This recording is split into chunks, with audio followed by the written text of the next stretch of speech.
and some people might feel that the church has either in its history in the past presented more of a faith promoting, some might say a whitewashed or a sanitized history, kind of like a very simplistic history, really emphasizing the faith promoting aspects, and then maybe omitting or de-emphasize maybe certainly troubling aspects in the past. Do you think that there's any fairness to that criticism, any legitimacy to the church maybe not being fully transparent in the past about its history? Do you think? I think he was sincere. I think he was really a larger in life personality. He um, he was his emotions. He wore his emotions on his sleeve, and he would get angry at people. And when he got angry, he would be very forthright. You know, he wasn't always tactful. He was On maybe some of the messy parts or historically challenging part of Joseph's practice of polygamy. You know, specifically, people could be concerned about maybe the denials of him practicing polygamy, or not always telling his wife Emma about his carnal marriages, or the marriages and sealings to either proposals to teenage girls or sealings to women with living husbands. And some people see either Joseph as being immoral, you know, being libido driven. Was he being some sort of a sexual predator, or similar to other religious leaders, you know, when they gain power to then, you know, have sex with their followers? I remember, because in some ways he was the victim of his own revelations. That is, he would say quite frequently, well, now we've received the gospel, now we just have to live it.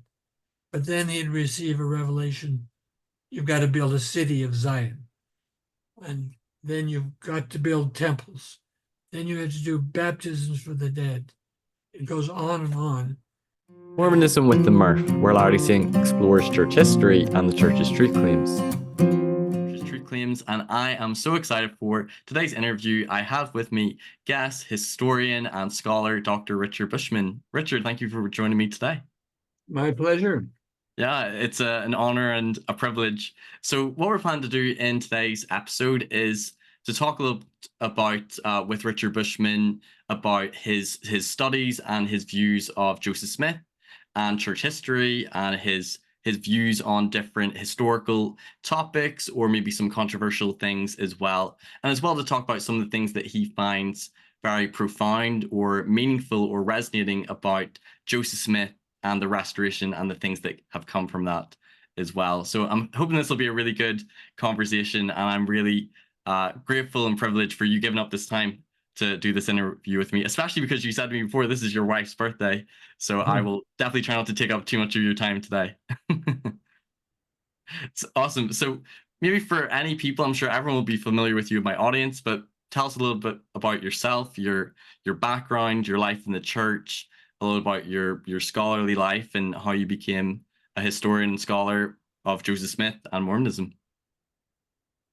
Well, I'm a product of the 1930s diaspora, when the Utah economy couldn't sustain its population. My father, like my wife's father, left for the West Coast. So I grew up in Portland, Oregon, went to high school there. Okay. I had a companion from Portland, Oregon. Yeah, well, it's a great place. I have a son who's there now too. And you know, standard church upbringing, always very happy. It was just my life. Went off to Harvard for my undergraduate career, had a huge impact on me. I really loved Harvard. It was just the right place for me to be. But I came into contact, or I would say conflict, with a secular culture, and realized that I lived in an unbelieving world, and we were just one little pocket. When I was one of my tutors, when I was a sophomore, said to me, you know, people around here, meaning Harvard, think Mormonism is garbage. And so I had to face the fact that I was there in a world that would really, if it put to it, would scoff at what I believed. Right. So it really shaped, I would say, my entire life mission, Mm. which is to somehow make my beliefs, Mormonism, intelligible and even a little attractive. That I really, my life was shaped at the Harvard dining halls where we would sit around over dinner and go on and on for many hours talking about what we lived and what we believed. And it was really to find a way to speak to my classmates about what I really believed. So that's true for what I've written about the church. And it's also true for my interest currently in Latter-day Saint art, because I see it as a way to be to make the church intelligible or attractive. So became a historian, did graduate work at Harvard. First job was at BYU for 6 years, then moved on to Boston University, University of Delaware, and then ended up at Columbia, which was my last job.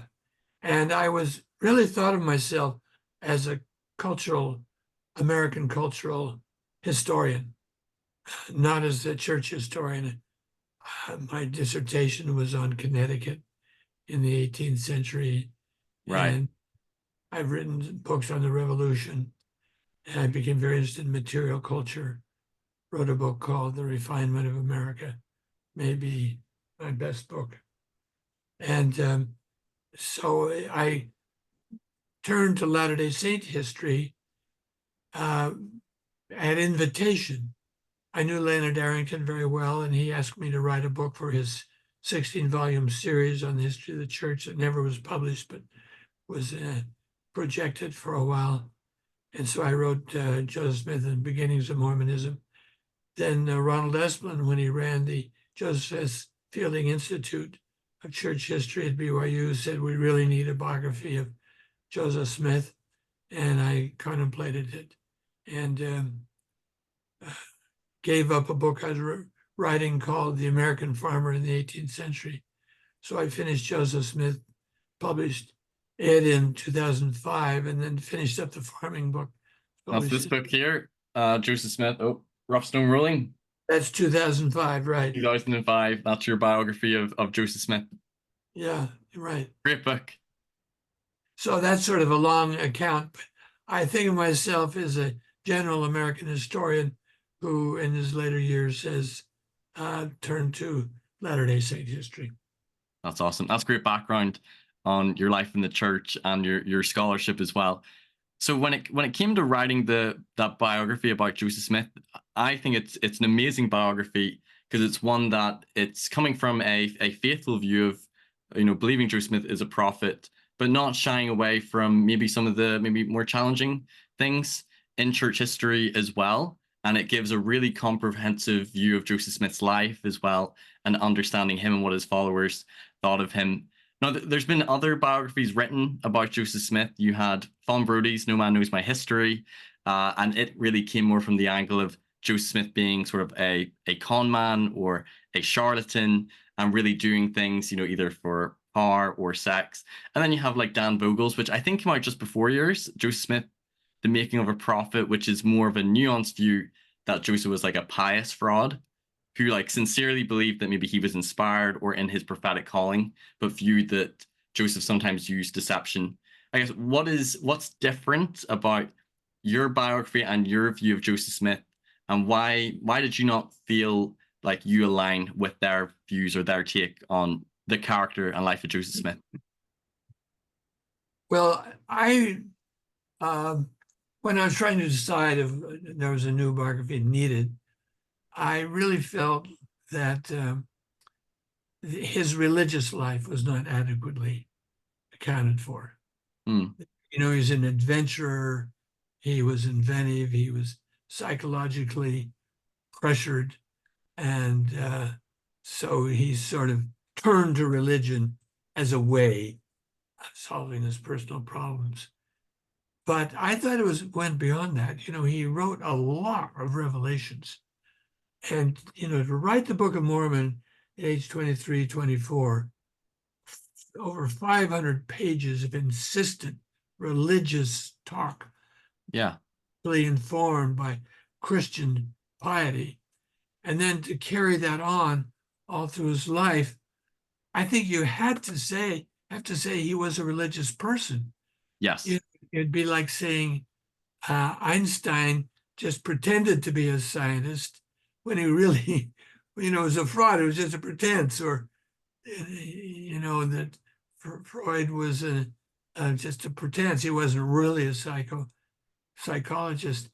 But Joseph Smith, you know, through his whole life, he built a church. He believed his church. So I wanted to show that Joseph Smith, which I think is the real Joseph Smith, and you're not really understanding him, whether you're a Mormon or not a Mormon, unless you appreciate the depth and force of his religious life.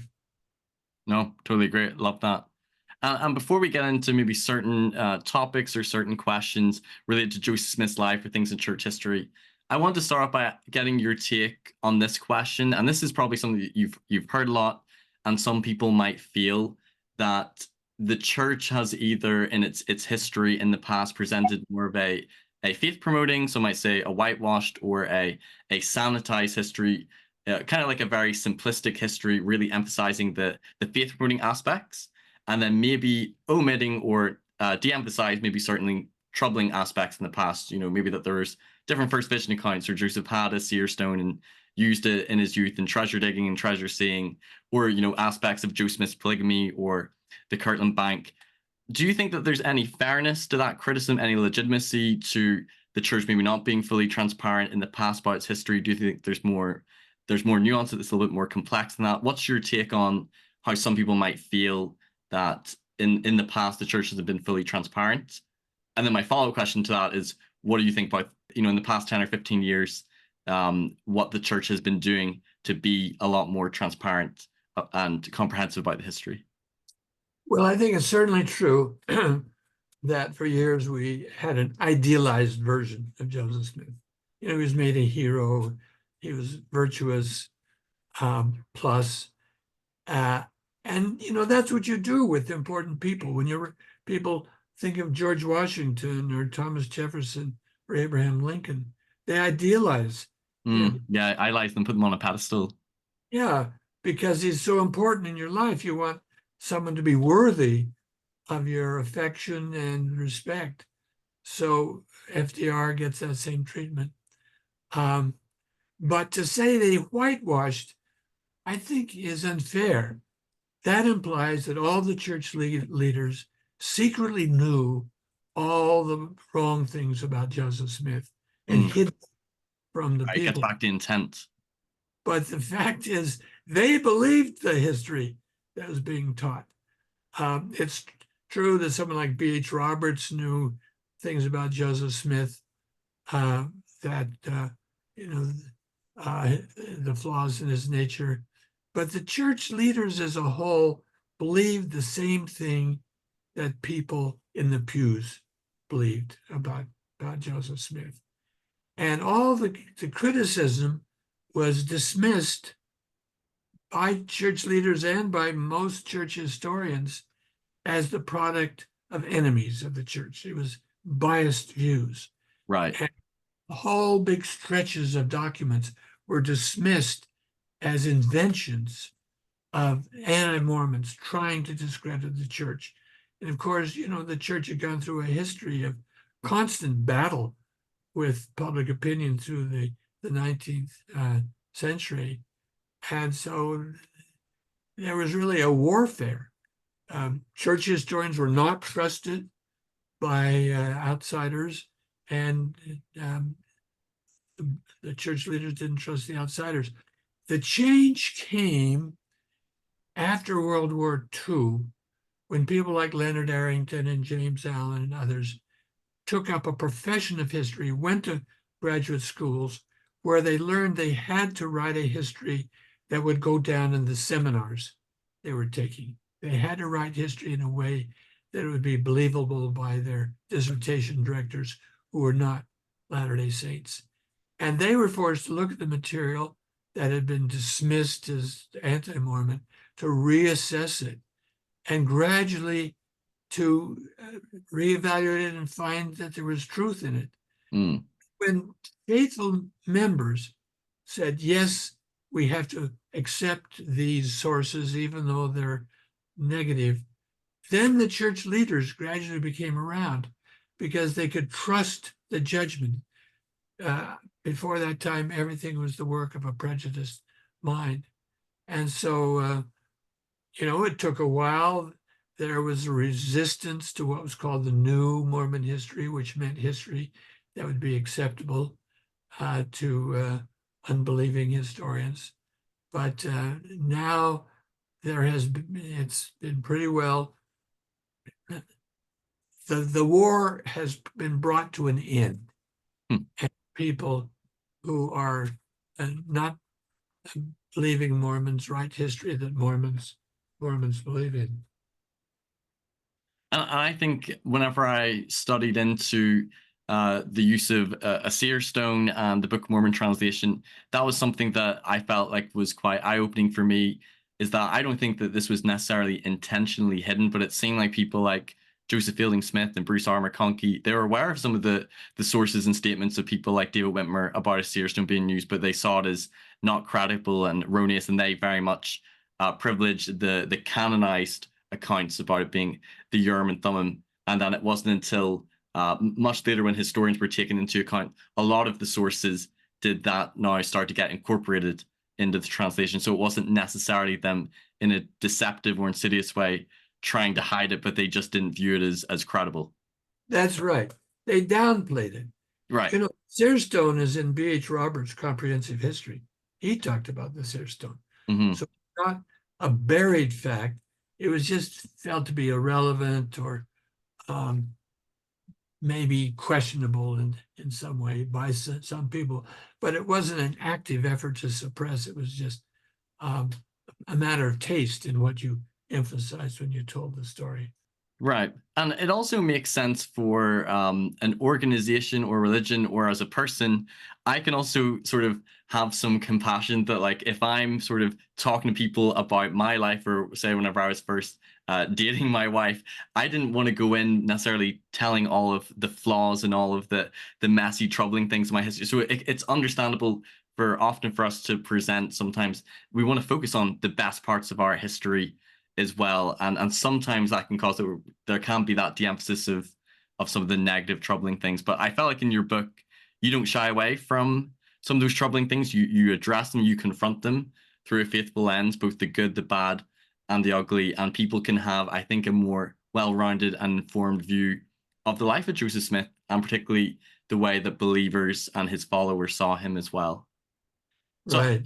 So I wanted to begin, before we get into specific topics and questions. This probably take up the rest of the interview, but I hope it won't.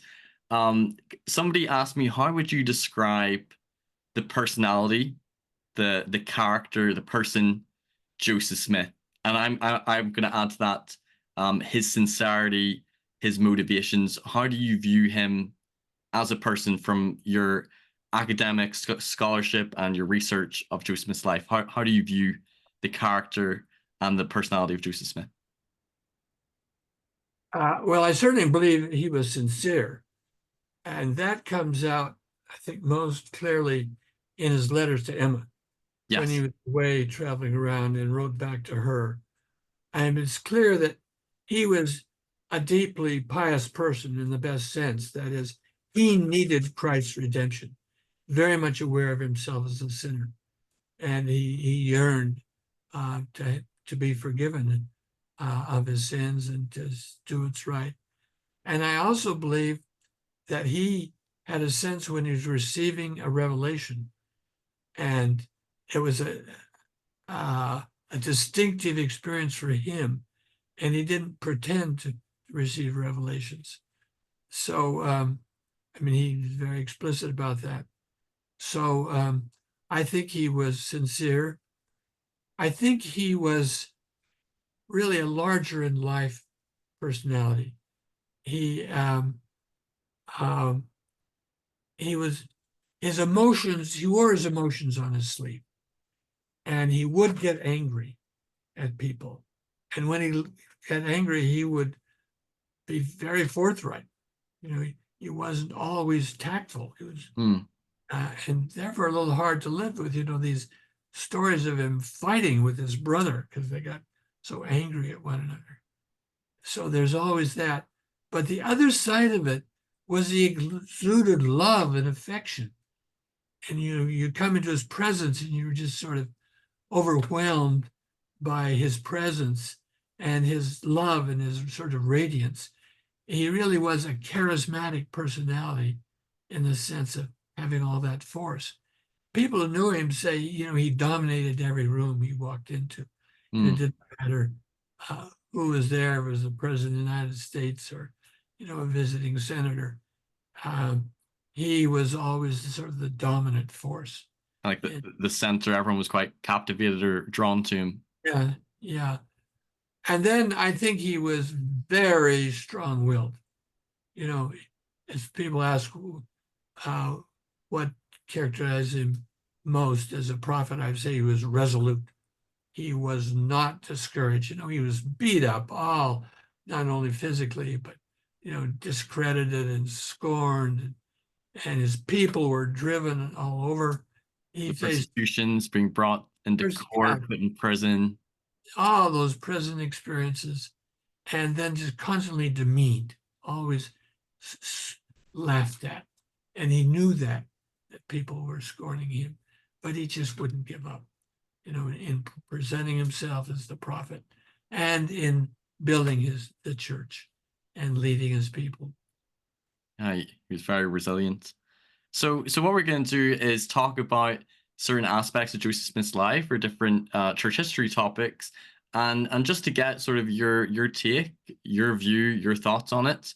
So some of these might be criticisms, and just how you in your own faith and also your scholarly expertise, your view on this. So maybe we'll start with Joseph Smith's first vision, which is a very foundational part of the restoration. And I've been privileged to have conversations with Steve Harper, who's done lots of great work on the first vision and the different first vision accounts, and he's referenced what you've written and done on the first vision as well.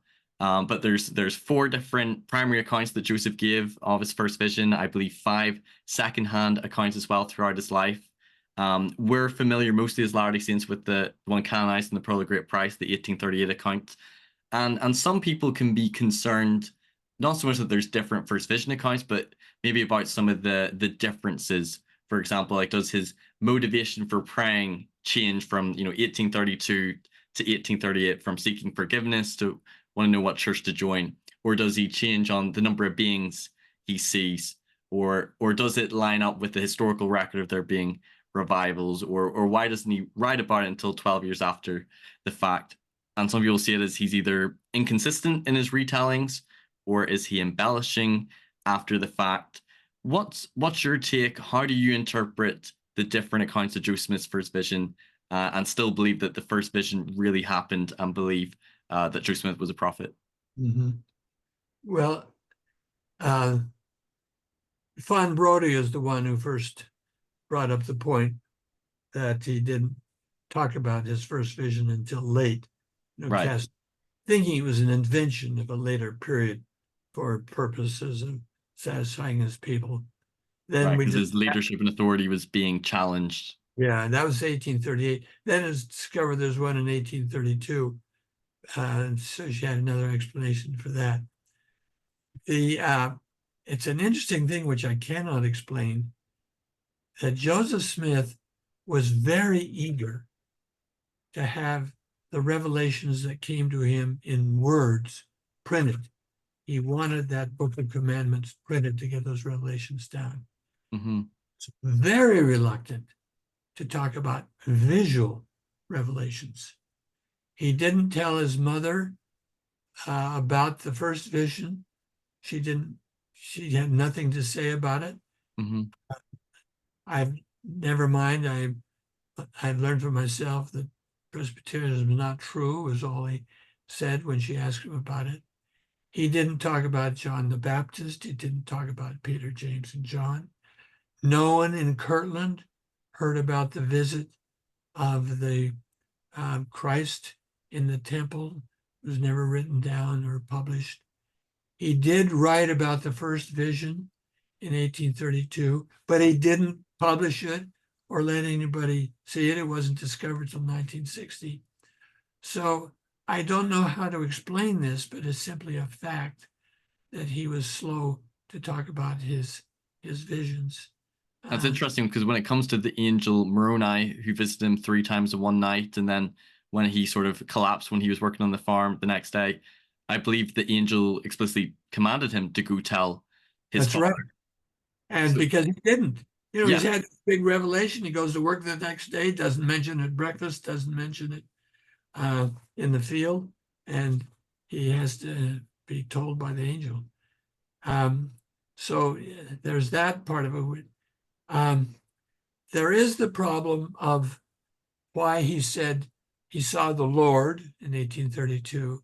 right. And in 1833, he said he saw the Father and the Son.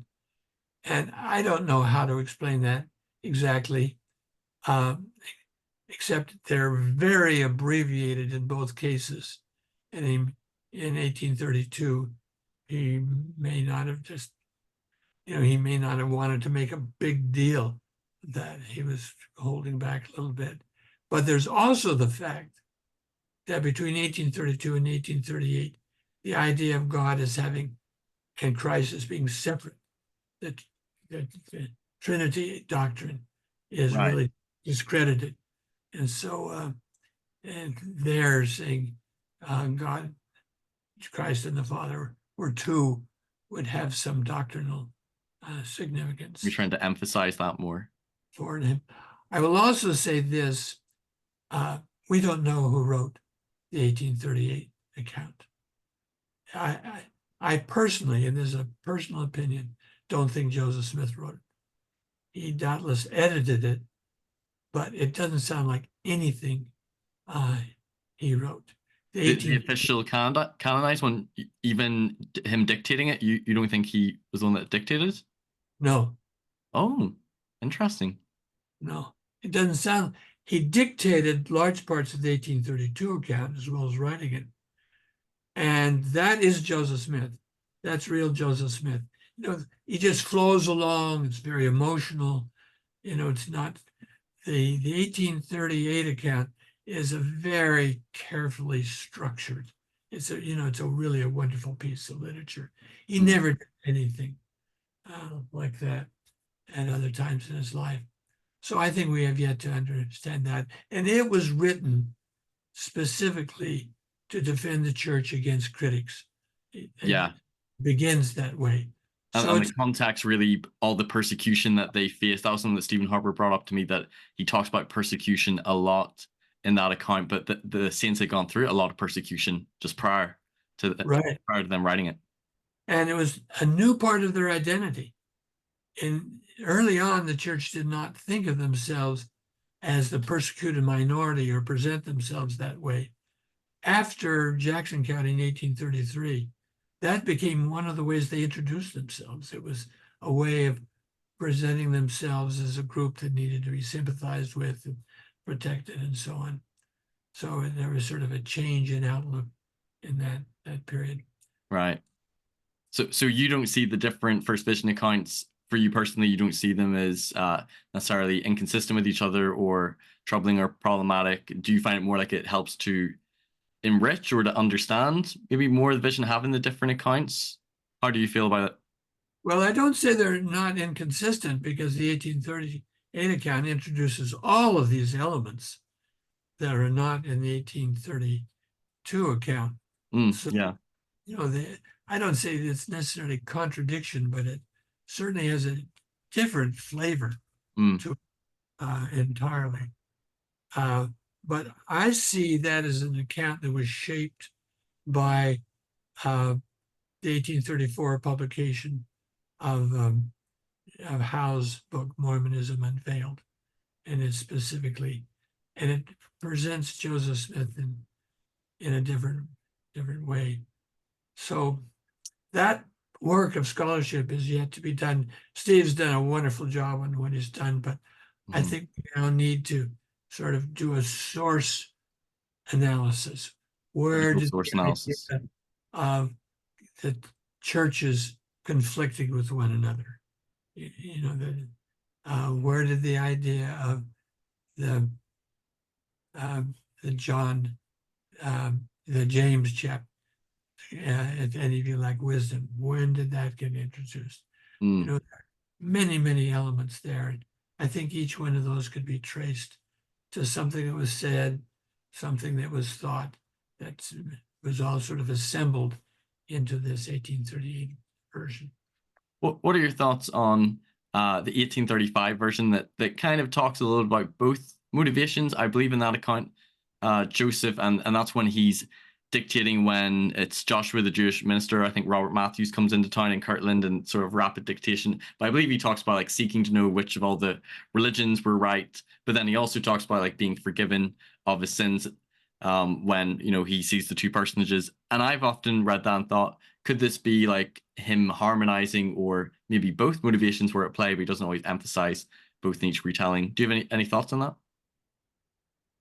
I think all those things are quite likely. I think this was sort of two prophets sort of competing with one another. He wanted to say, "You've had revelations, Robert, but I've had better than you." A little bit of that. Um, I don't know. I'm guessing now, but I'm thinking that's the time when the 1838 revelation is beginning to be drafted. Probably, Okay. in my opinion, by W. Phelps. And so the elements are beginning to be shaped at that Right. time. So you've got a chapter in your book where you talk about how Joseph Smith, in his youth, and not just Joseph Smith, but his family and some people in the community were engaged in, folk magic or treasure digging. They maybe believed in certain magical objects like seer stones or divining rods, and that Joseph Smith, in his youth, sort of from the first vision up until maybe 1826, maybe a little bit after, was involved in participating in folk magic, or being hired as a treasure seer or as a treasure digger. And some people can have some concerns about that. Number one, some people might feel like, well, was Joseph or his family dabbling in the occult? Were they engaged in dark magic?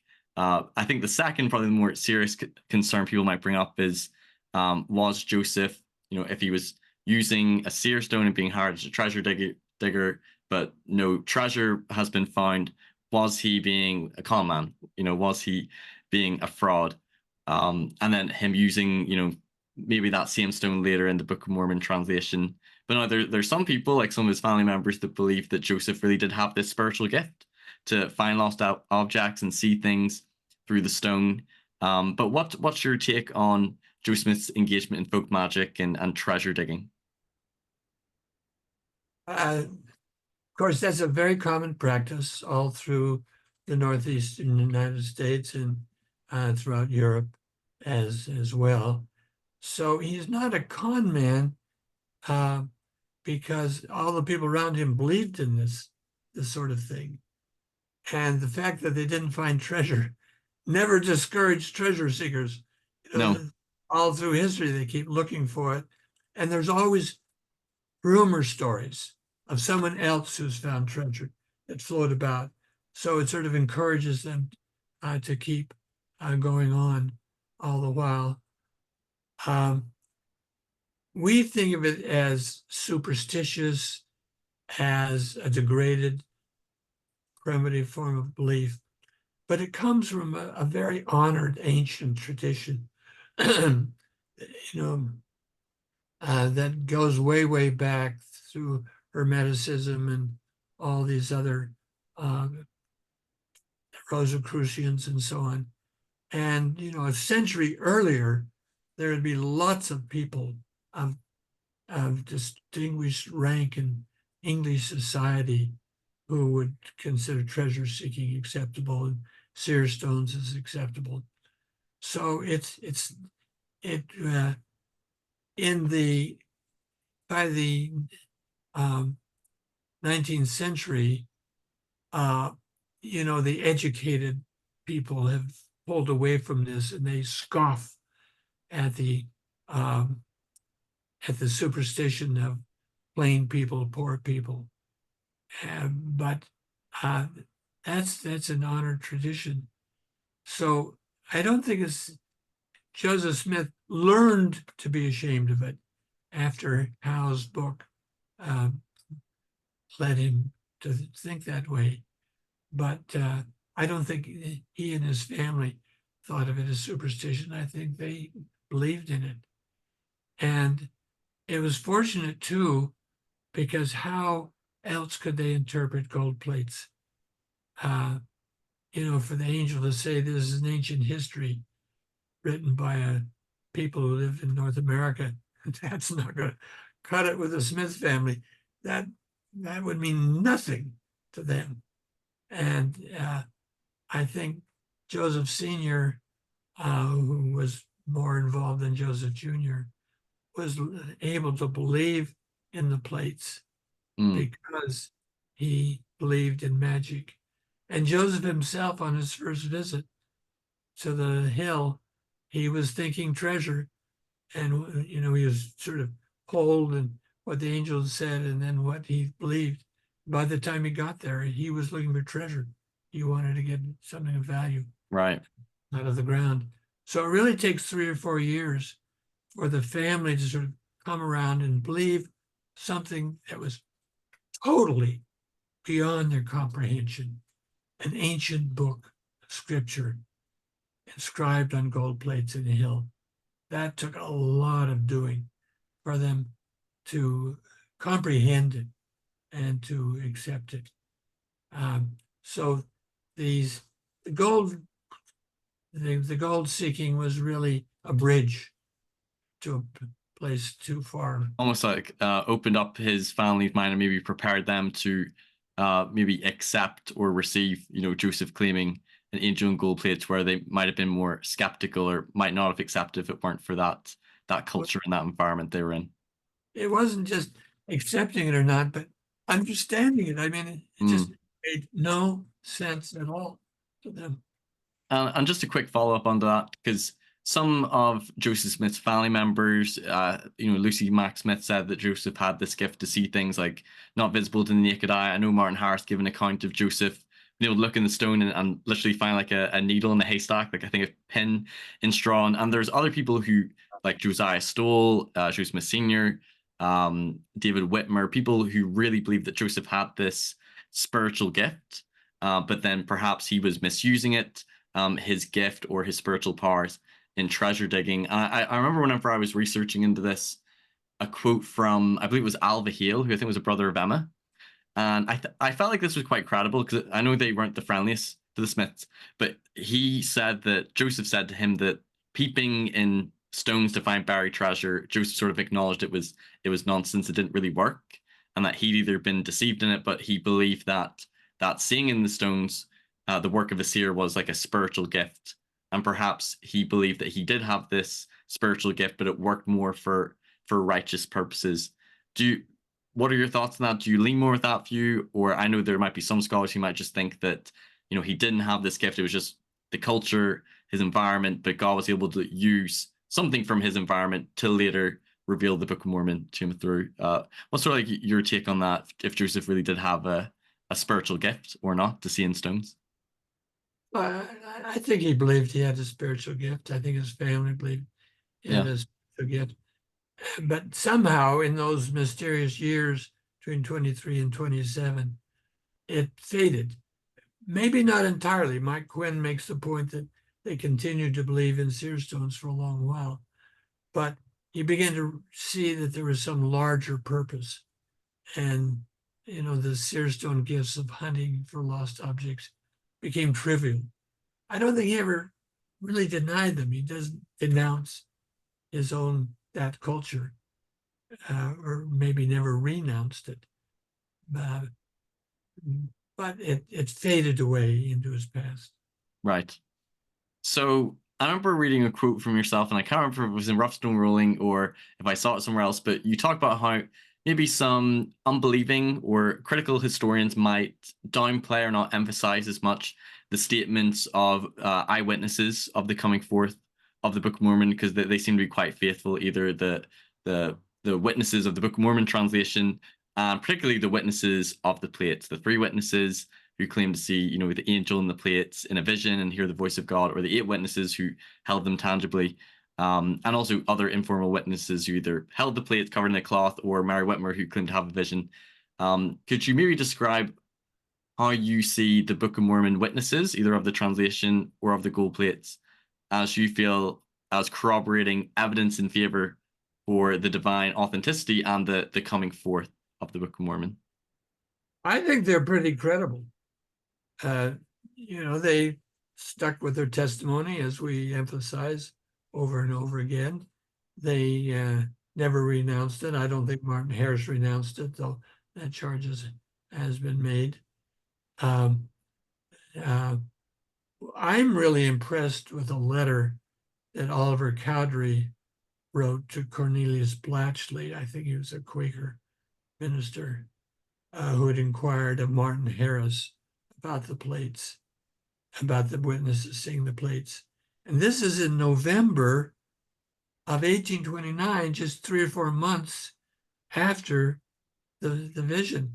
And Oliver writes and says, no, we weren't deceived. We were out in open daylight. There was no subterfuge. Yeah, it wasn't conjuring or trickery. Yeah. And this isn't after he's committed to the church and, the church is a big institution. He has to sort of preserve it. This is when things are still blundering on, and the Book of Mormon is yet to be published. And yet he says he saw them. So I think it's all very credible. The problem is with the witnesses, and the reason they've never really been taken seriously, is so much is required, so much rests on their testimony.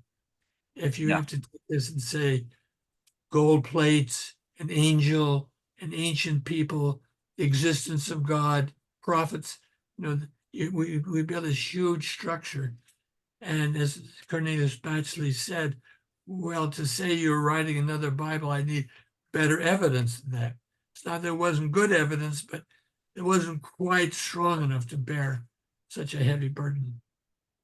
Yeah, a lot does rest on them, because I can remember as a missionary telling the story of Joseph Smith, of an angel appearing, telling about a record of ancient gold plates being found in a hill near his home. He got the plates, he translated them, and then the investigator asked me, well, where are the plates? And I was like, well, after the angel then took them back. And he was like, that just sounds like a fairy story to me.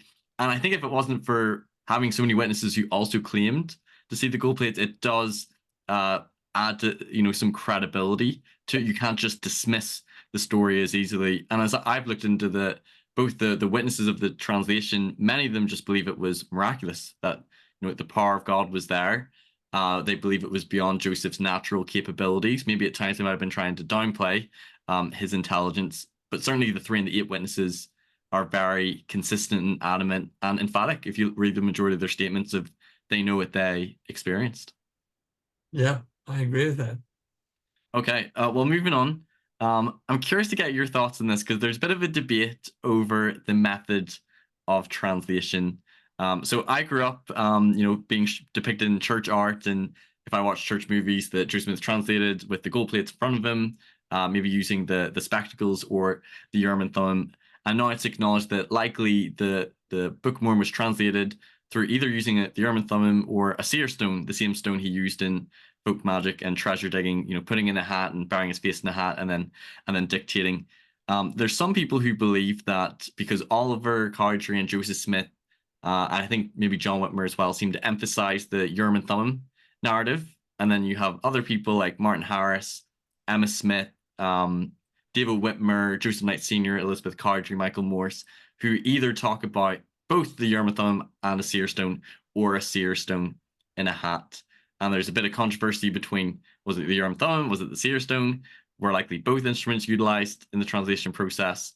What's your take on the mechanics? What do you think is most likely, the most plausible theory? Well, at this point, I would not want to rule out the seer stone. There are people who make the argument. But part of the argument that is the seer stone is that consistently, as through time during Joseph Smith's life, people said it was done by the Urim and Thummim. And so the seer stone people say, well, the seer stone was also called a Urim and Thummim. But they say, no, it says Urim and Thummim, that's connected with this plate and so on. But what the point I introduce in the Gold Plates book is that in 1834, this powerful indictment of Joseph Smith called Mormonism Unveiled discredited him by pointing out that he was a superstitious boy who believed in treasure seeking and that whole culture. And that becomes a black mark on the family's character. They're made out to be liars and cheats and the whole works. And that book had a huge impact on the church.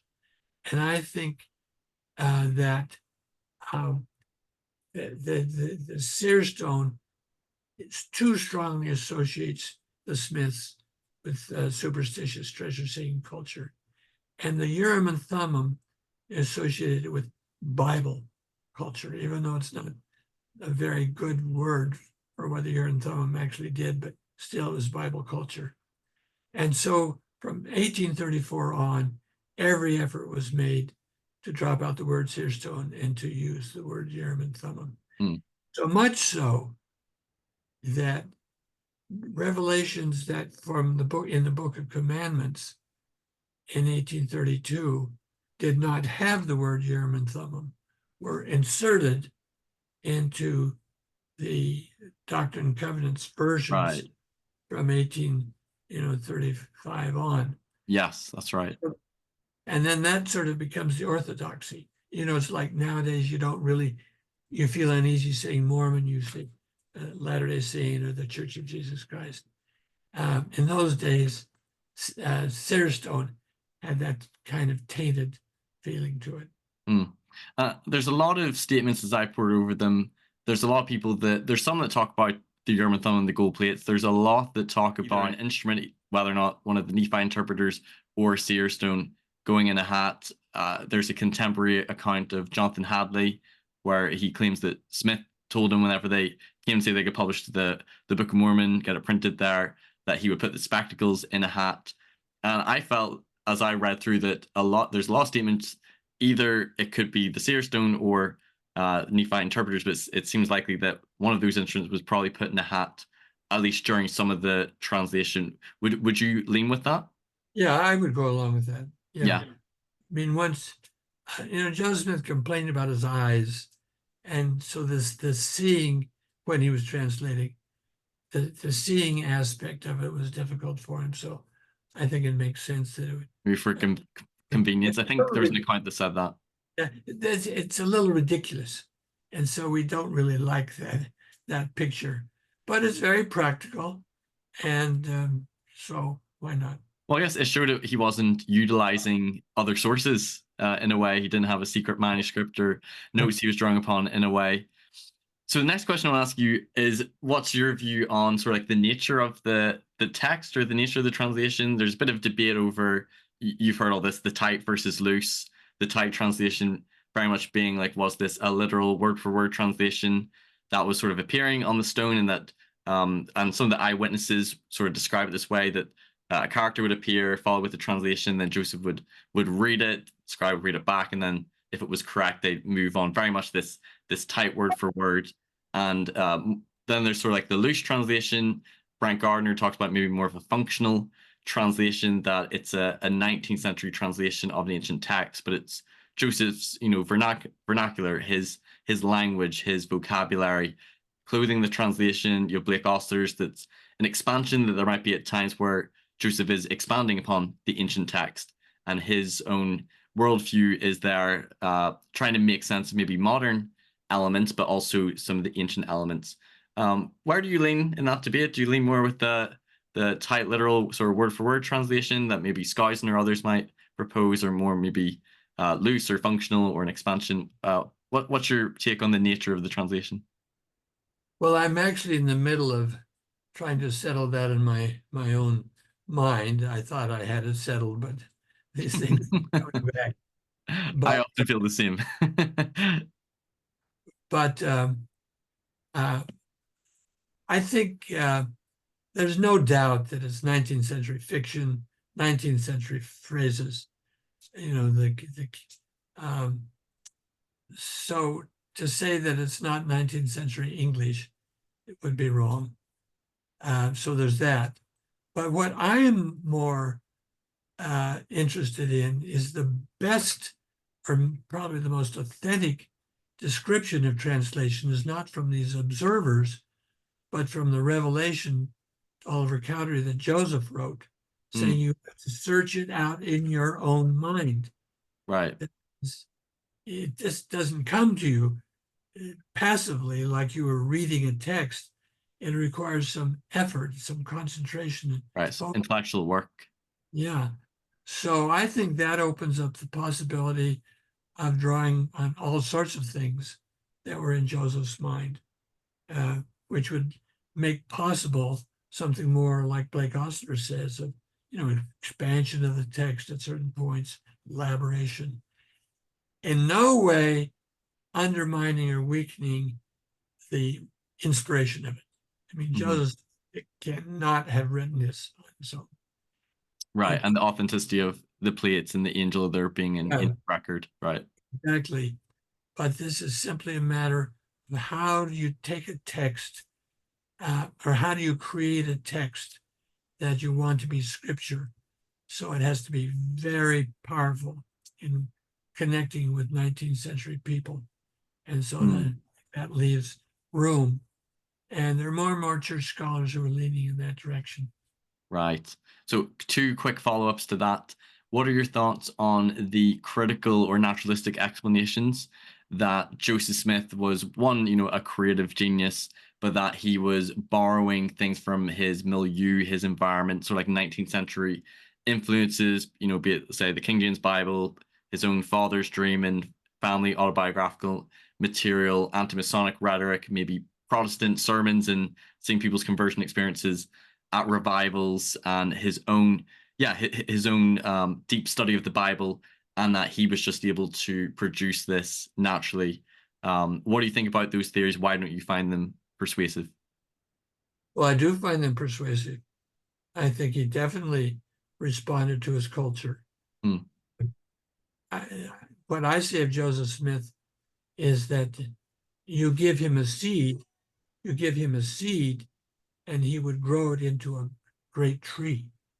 So he's responding to things around him. He certainly responds to masonry when he's doing the temple ceremony. Yes. So I think that's the way revelation comes. It's not just sort of out of the blue. It comes in response to a people who are in a certain cultural situation, and it has to connect with them. It has to be intelligible to them. So yes, I think he is a very responsive person. Right. And that sort of leads to another question I had. So some people might argue that, some of us can grow up with a certain view of Joseph, receiving revelation, or prophet receiving revelation, as it's just like direct facts from God. And it's sort of like in a vacuum, and there maybe aren't things in their environment playing an influence. And some critics might argue that is Joseph just taking or borrowing things from his environment, undermining the divine inspiration. So, for example, maybe some have said that there seems to maybe be either some reliance or maybe some borrowing in this translation of the Bible to maybe might utilize a bit of Adam Clarke's commentary, or like you said with the restoration of the temple endowment, there seems to be things influenced and borrowed from a Masonic ritual, or say, for example, the revelation of the word of wisdom, but the broader context had the temperance movement. What is your view of the nature of Joseph receiving revelations, and how do you think Joseph also viewed revelation? What do you think is a better understanding of the nature of revelation as Joseph was receiving them? Well, I think a huge amount of it was responsive to situations that are around him. I mean, the temple ceremony itself is explicit. The initiatory ordinances come from the Book of Exodus. It says so in the ceremony itself. So he is using everything that's around him, and that's what prophets do.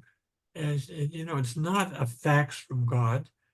It's an inspired response to a real life human situation problem.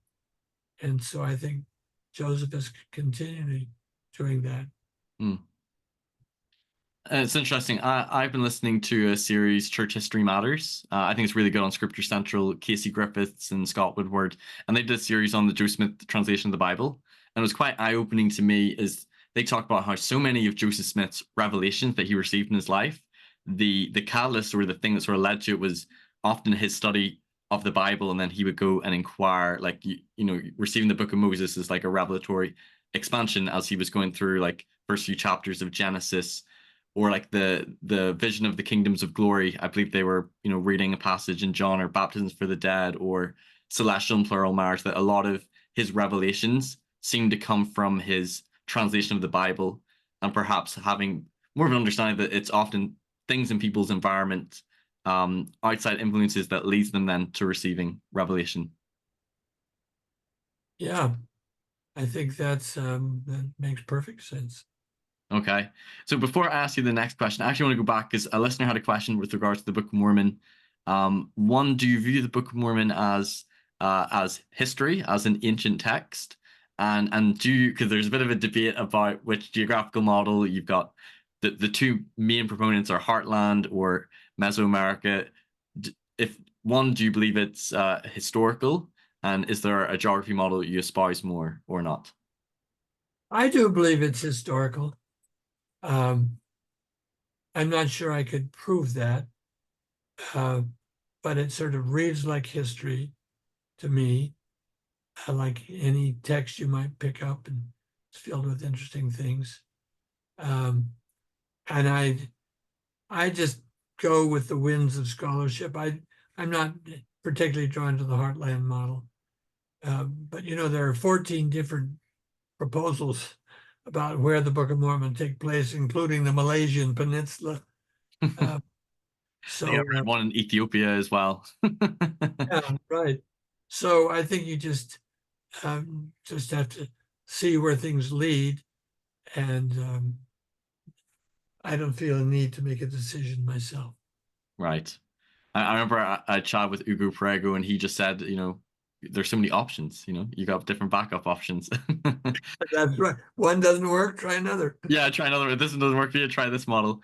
So Joseph in his life, he produced like many revelations, scriptural productions, restored many doctrines and temple ordinances.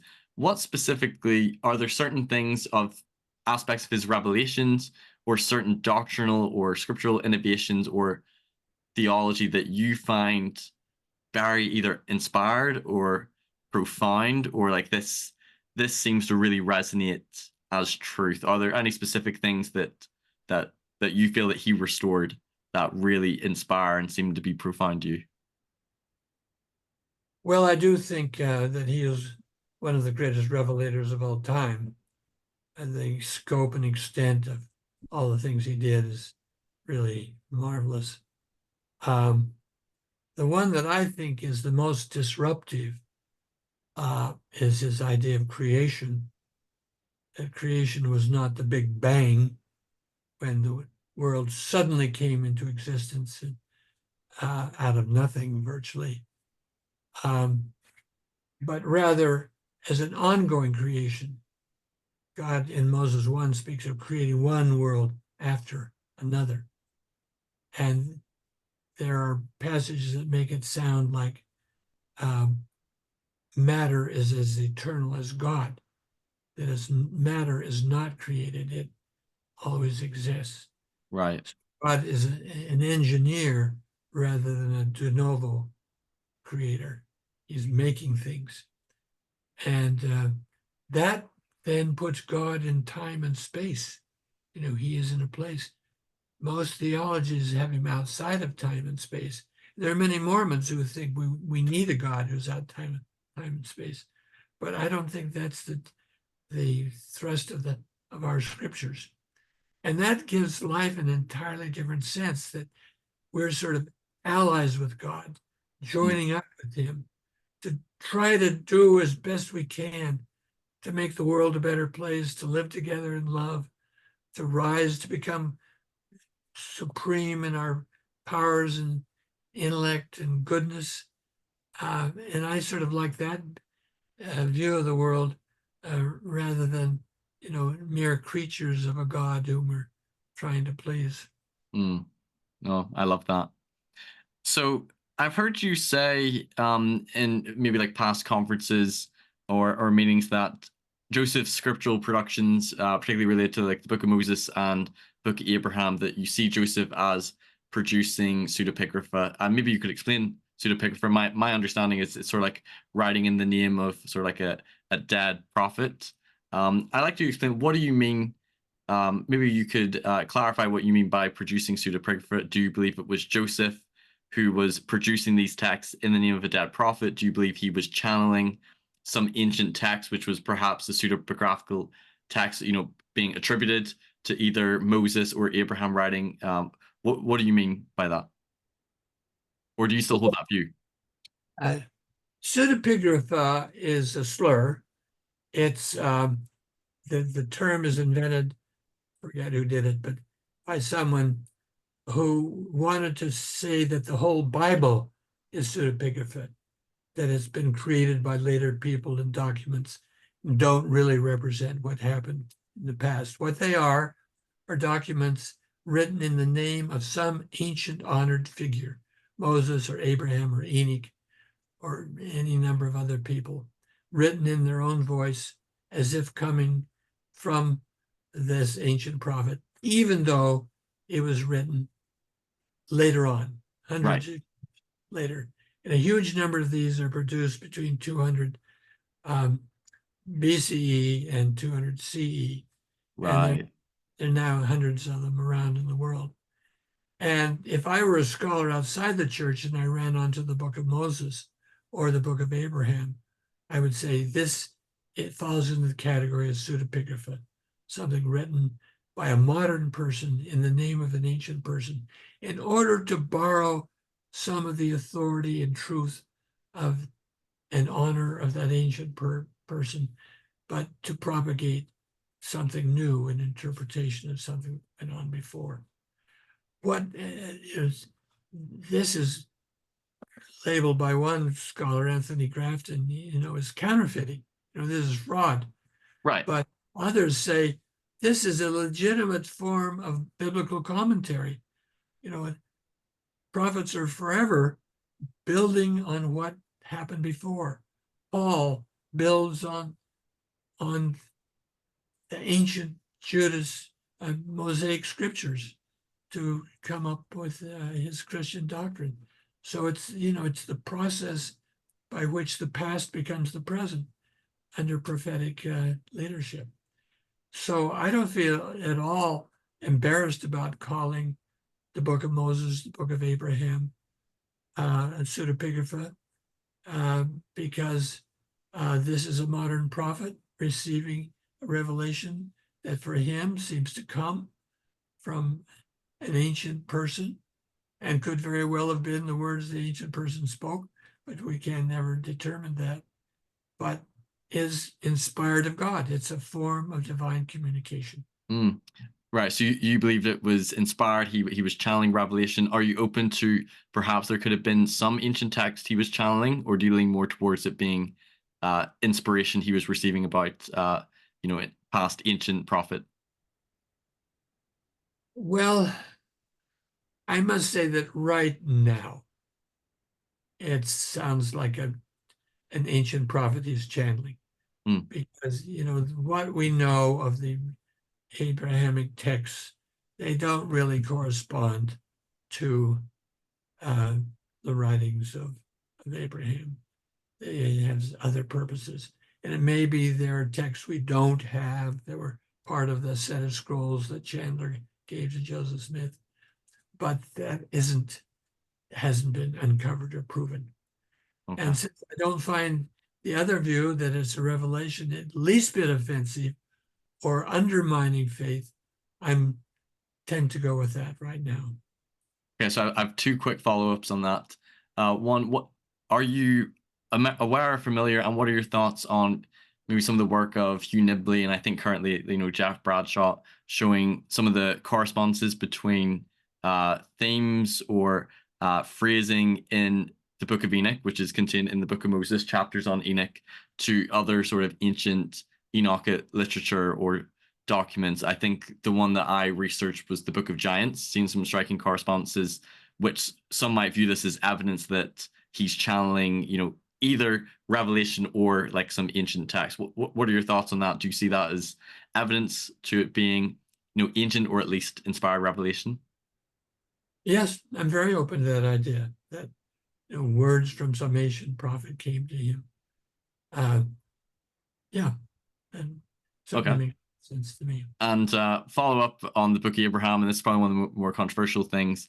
As you said, the papyri has been found. Joseph claimed, to be doing a translation that these contains the writings of Abraham by his own hand upon papyrus. We have fragments of the papyri, and most Egyptologists would say that this is common funerary text, the Book of the Dead, Book of the Breathings, and that their translation, it doesn't match, what's in the Book of Abraham. There's two different theories. One is that we don't have all the papyri, and maybe it's in the rest of the papyri we don't have, a missing scroll, and that Joseph Smith, he was a translator, but we just don't have the source text. Or the other theory is that, it appears that Joseph couldn't translate Egyptian. Maybe if you look at the alphabet and grammar, it appears that Joseph and the scribes believed that they were doing a translation of the characters on the papyrus, but that the papyri was sort of a catalyst to him channeling inspiration and revelation about Abraham, even if it wasn't related to the source text. Which view do you sort of lean more out of the two, or do you have one? Well, right now, I believe that it was a revelation to him, and it sparked this flow, and it may turn out to have some connection to that ancient text in some way, but I don't think that's the essence of it. The essence of it is that he was receiving a revelation. Okay. So I want to talk about one more controversial topic, and that's Joseph Smith's polygamy, and to get your view on that. My understanding is likely Joseph received the revelation when he was translating the Bible in the early 1830s, 1830, 1831. First practiced it in Kirtland with his plural marriage to Fanny Alger. There's some sources stating that it could have been an adulterous affair, depending on your point of view or your perspective. But then in Nauvoo, that seems to be when he was practicing polygamy a lot more heavily, being linked up to 30, 35 women. What's your view of Joseph Smith's polygamy? Do you believe that he was command of God, that he received this as a revelation and was restoring a doctrine, and that, an angel came, commanded him to institute the practice? Do you believe that Doctrine and Covenants 132 is revelation from Joseph Smith, like the others? What's your take on Joseph's practice of polygamy? Well, it's certainly consistent with the flow of the revelation of the restoration, that he really is reaching back not just to the New Testament in Christ, like other restorationists of the period, but back into the deep Hebrew past. Right. Yes. Old Testament. Abraham and Moses are inspirations to him. He wants to recover their religion, and the law of marriage just fed into it, partly because it's so striking. He was so shocked to find that Abraham did have many wives that he had to find out about it. And so this could have come along in that vein. I think the larger question is there a function to the polygamy? What good was polygamy It's one thing to say it was a revelation, but it to have any larger scheme or purpose.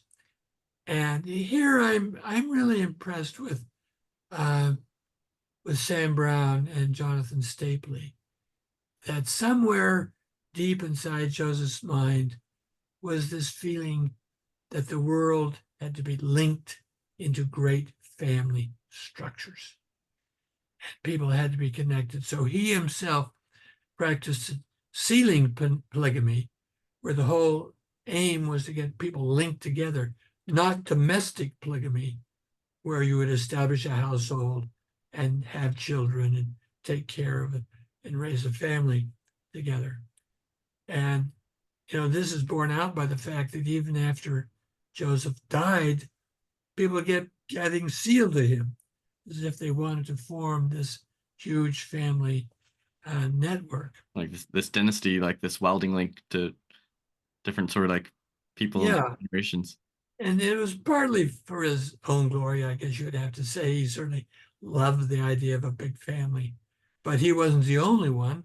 Other prophets had the same thing, but he was just sort of a tent pole, a stake to get it started, and then all these other people would be linked. And then I'm attracted to the argument that one of the problems of forming this family is that in the early days, they did not believe that they could go on sealing back in time.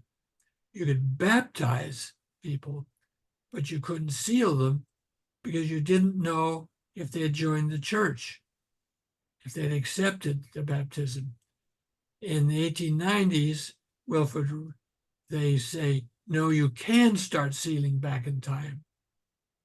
Right, that's right. You don't need this other form of sealing. And so Interesting the development over time in sealings and proxy work, in temple ordinances, that it wasn't all restored or understood right at once. Even baptism for the dead, I believe, were first performed, in a river before they were doing it in the temple. Yeah, exactly. Yeah. So I think that grasping the context of polygamy is what we need lead for. It's a very hard doctrine, causes a lot of heartache. Yeah. Even today. So I would love to hear some other way of explaining it, but it's right now it's a hard doctrine to accept. And what are your thoughts on maybe some of the messy parts or historically challenging part of Joseph's practice of polygamy? Specifically, people would be concerned about maybe the denials of him practicing polygamy, or not always telling his wife Emma about his carnal marriages, or the marriages and sealings to either proposals to teenage girls or sealings to women with living husbands. And some people see either Joseph as being immoral, being libido driven. Was he being some sort of a sexual predator, or similar to other religious leaders, when they gain power to then, have sex with their followers? I remember in your book, I think a famous quote, you said you don't believe Joseph was lusting after women as much lusting after kin. But how do you make sense of maybe some of those historically messy parts in the practice or implementation of polygamy? Yeah. Well, it was very messy. I think, he got, I agree with you that revelation came early in the early 1830s. Usually Joseph Smith, when he received a revelation, hopped to. He really got on it quickly. This he delays. Right. This very messy relationship with Fanny Alger. You see him sort of dragging his heels. Yeah. He's waiting until, it's really 1841, 42 before he begins in earnest to practice it. And then, he begins to marry women married to other men, because that accomplished the purpose of sealing families together, forming these large chains, without putting on him the responsibility of caring for families. That was really beyond him. So I don't see it as a lustful situation. I see it as a man who was desperately trying to live a law which he believed came from God, but he himself did not fully understand and was sort of desperately seeking to find a way to make it work. Hmm. And sort of like wrapping up questions and finishing, we sort of touched on this, but there's some people who there's different views of Joseph Smith. The pious fraud theory, con man, charlatan. Was he, this narcissist seeking for power? Was he, just after sex? What do you see as the the the character and the mission of Joseph Smith, and what do you see as like also his legacy, like what we have because of the life of Joseph Smith? Mm-hmm. Sometimes people ask me what would I ask Joseph Smith if I were to meet him. The question I would ask him was, did you enjoy receiving revelations? Because in some ways, he was the victim of his own revelations. That is, he would say quite frequently, well, now we've received the gospel, now we just have to live it. But then he'd receive a revelation, you've got to build a city of Zion. And then you've got to build temples. Then you have to do baptisms for the dead. It goes on, and leading him into further and further into, difficult responsibilities that he had to take on.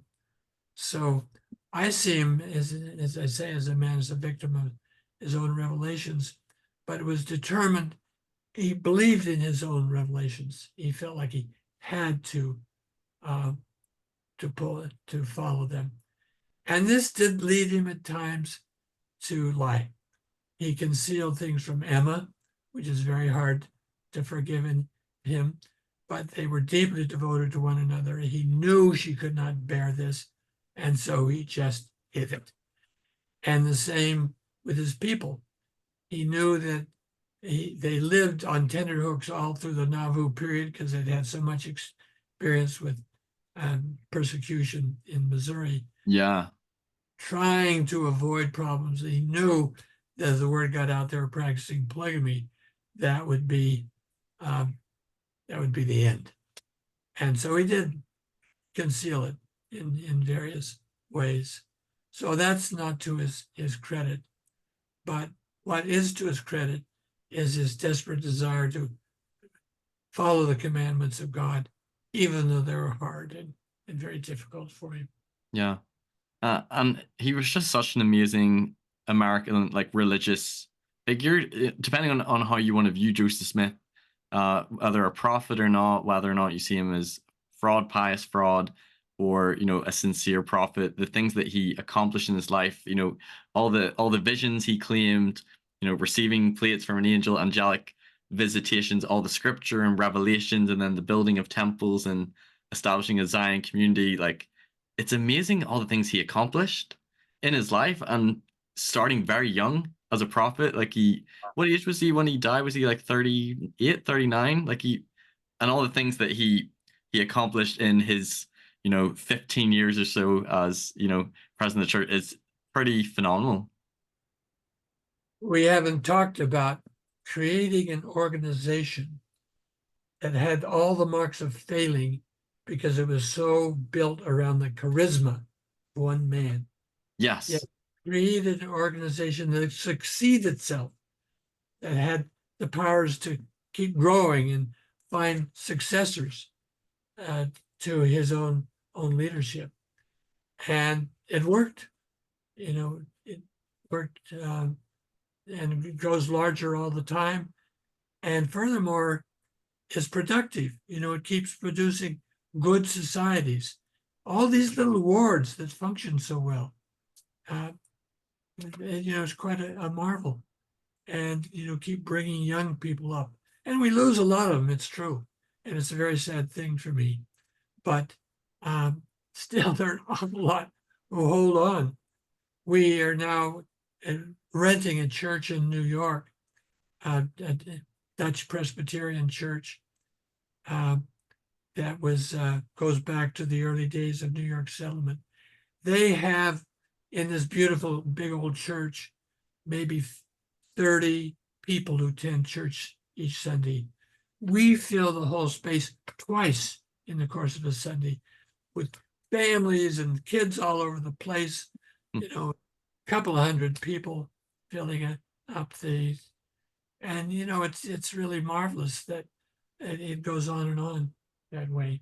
And that's something Joseph did worked. Yeah, it's amazing everything that's come from it. So I want to ask a couple of just sort of closing questions. Oh, actually, one last I wanted to ask you about your recent book on the gold plates, and what have you learned from that recent research, and what is sort of like the main message or takeaway from that book on the gold plates? I would say the main message is that gold plates are hard to understand. And they're very intriguing, so people try to understand them. But, Sonia Hazard, who's a non-Mormon scholar, who's recently written about the gold plates, has pointed out there's no known precedent. There was nothing in Joseph Smith's personal environment that would lead to the idea of gold plates with an ancient history written on them, coming down through the generations. It was, very strange. And what's even stranger is the idea of a translator prophet. That he begins his prophetic career by translating an ancient book that is, in effect, another Bible. How in the world did Joseph Smith ever dream up the idea that he could be a translator? And that was the way he would sort of make his way into the religious world. So all of that, I think, really requires explanation, which I attempt to give, but do not succeed entirely, because I think it does go beyond simple explanation. Love that. What advice? Because I can feel your love, your sincerity, your compassion, your understanding to those who might sincerely struggle. What advice or encouragement might you give someone who is experiencing doubts or feel like they're struggling or maybe losing their faith? Maybe in the church, struggling with things in church history, Joseph Smith, or even it might be bigger, even like struggling with their faith if there's even a God. What advice might you give someone who is maybe struggling with concerns about Joseph Smith church history, whatever it might be? Well, the first thing is don't try to just cover up or bury them, put them on the shelf. Face up to them. State clearly as you possibly can, what is the problem? What is the real issue here? Right, fully confront it. Really confront it. And the second thing is look at anything you want on this subject, but among those you consult people who are believers. That is, who will try to give a positive view about them. You've got both points of view of mine. And the third is you stay in good shape. If you begin to break the moral laws, you will suffer guilt, and guilt fogs the mind.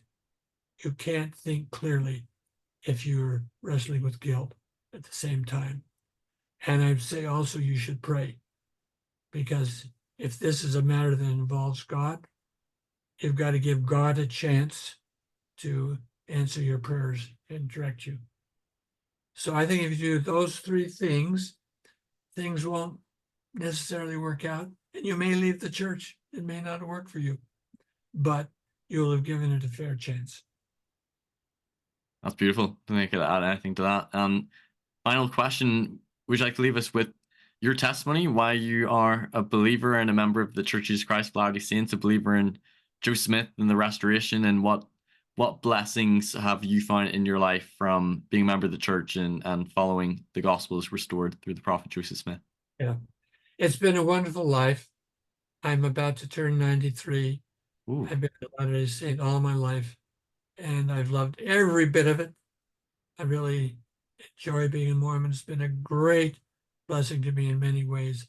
I mean, just the law of chastity or the word of wisdom saves you from so much trouble and grief. And to have a whole community of people who are striving to live that law gives me the strength, just in those regards, but also in terms of service, being kind, of taking care of people. That's all been part of it. And I, as well as all these beautiful doctors, I'd love to think it's a great frame for thinking about the world. But when it comes right down to it, the most important thing about the church to me is redemption.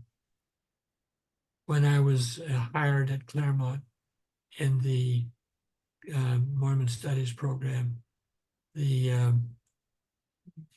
dean of the School of Religion who had hired me took me to lunch, and he said he'd hired me as a scholar, and he was amazed that I was also a believer. And he said to me, "Richard, how can you possibly believe Joseph Smith?"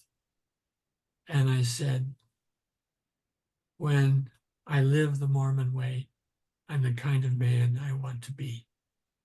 It's a very deep yearning of myself to be a good person, and it's not easy.